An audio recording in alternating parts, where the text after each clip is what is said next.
Sa harap ng isinasagawang mga pagdinig ng Kongreso kaugnay sa kampanya ng pamahalaan kontra iligal na droga, sinabi ni Pangulong Rodrigo Duterte na hindi ito matitinag at ipagpapatuloy ng kanyang pamahalaan ng paglilinis sa bansa mula sa ipinagbabawal na gamot.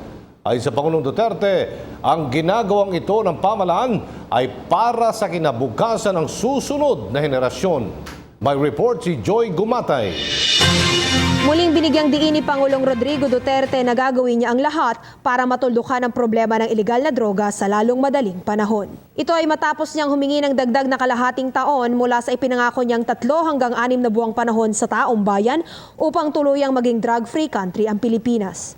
My agenda was to you, I promise to you, taga Mindanao ang lahat, we will talk and we will find the peace that we want. Nabi ko, patayin ko yung droga, pati tao, if I have to, because that is my promise to you. I promise you, I will suppress criminality. Paglilinaw ng Presidente, ganito na lamang ang kanyang pagnanais na matapos ang problema sa iligal na droga ng ating bansa bilang pagmamalasakit sa kinabukasan ng susunod na henerasyon.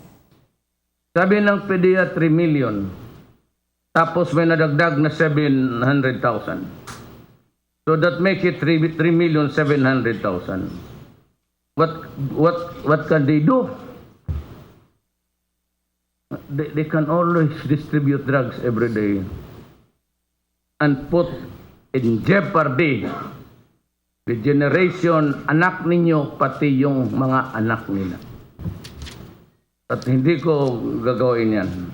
Lubhang ikinalulungkot ni Pangulong Duterte ang realidad na 2 pulis ang namamatay araw-araw sa pagsasagawa ng kanilang tungkulin para sa mas pinaigting na kampanya laban sa iligal na droga.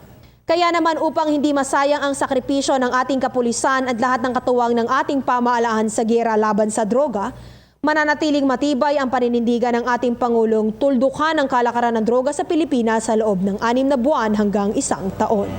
Para sa PTV News, Joy Gumatay, Davao City.